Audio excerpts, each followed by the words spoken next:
ইসমাইল আলাইহিস সালাম কোরবানি হয়ে যাক, এই ছোট্ট ছেলে কোরবানি হয়ে যাবে, জবে হয়ে যাবে, তাকে দিয়ে আল্লাহর বড় উপকার হয়ে যাবে, ফেরেশতাদের উপকার হবে, বিষয়টা কি এমন ছিল? এমন ছিল না। আল্লাহ শুধু দেখতে চেয়েছেন, আল্লাহ শুধু পরীক্ষা করতে চেয়েছেন।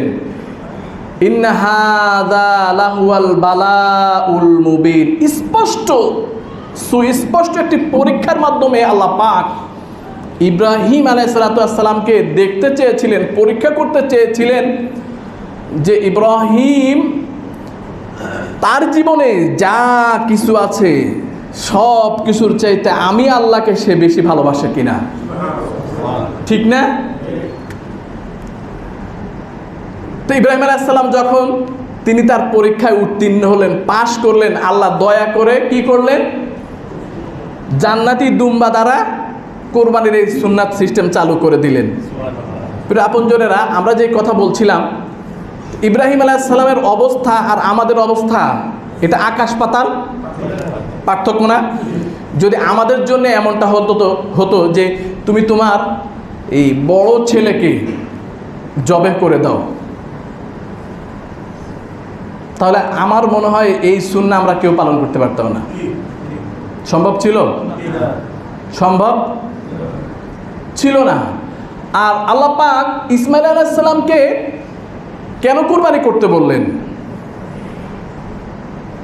আরো তো অনেক কিছু ছিল না? অনেক কিছু ছিল। তার বাড়ি ছিল, সম্পদ ছিল, বিবি ছিল, যশ খ্যাতি ছিল, অনেক কিছু ছিল। যেমন আপনার কি আছে? ছেলে মেয়ে আছে, বিবি আছে, বাড়ি আছে, গাড়ি আছে, ব্যাংক ব্যালেন্স আছে, ক্ষেত খামারি আছে না? তো এর মধ্যে আপনি সবচেয়ে বেশি ভালোবাসেন আপনার জীবনে যা কিছু আছে, স্থাবর অস্থাবর যা কিছু আছে, এই সব কিছুর মধ্যে আপনি কোন বস্তু বেশি ভালোবাসেন? আমি বুঝাইতে পারি নাই। সন্তানকে আমরা বেশি ভালোবাসি না? তার মধ্যে আবার পুত্র সন্তান যদি হয় আরো বেশি হয় না?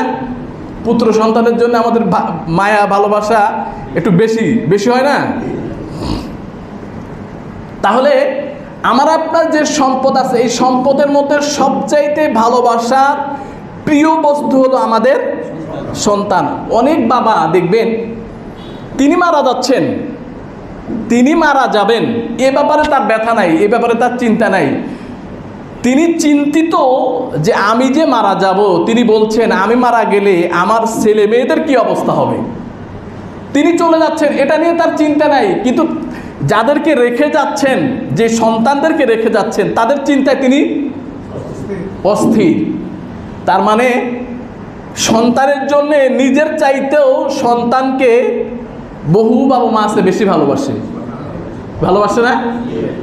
কত মা আছে, কত বাবা আছে এভাবে দোয়া করে যে আল্লাহ তুমি আমাকে নিয়ে যাও, আমার ছেলেটাকে রেখে যাও। কি করে না? তার মানে যা কিছু আছে দুনিয়াতে সব কিছুর চেয়ে আপনার ভালোবাসার বস্তু হলো আপনার সন্তান এবং পুত্র সন্তান। এই পুত্র সন্তান, এই ভালোবাসার বস্তু আপনি আল্লাহর নামে, আল্লাহর জন্য উৎসর্গ করতে পারেন কিনা, এটি আল্লাহ দেখার বিষয়, ঠিক না?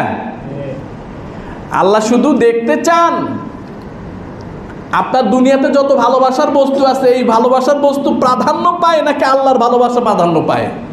আল্লাহ শুধু এটাই দেখতে চান। এটাই হলো কুরবানির মূল শিক্ষা। যদি এমন হয়ে যায়, পরিস্থিতি যদি এমন তৈরি হয়, আল্লাহর সন্তুষ্টির মোকাবেলায়, কথা বুঝেন, আল্লাহর সন্তুষ্টির মোকাবেলায় তোমার বিবির সন্তুষ্টিকে কুরবানি করা লাগতে পারে। হতে পারে না এমন যে আপনি আল্লাহর পথে রয়েছেন, আল্লাহর খুশির জন্য আপনি চেষ্টা করছেন, আল্লাহ বান্দা হবার চেষ্টা করছেন, কিন্তু বিবি এর অন্তরায়, এর বাধা। আপনার বিবি চায় না।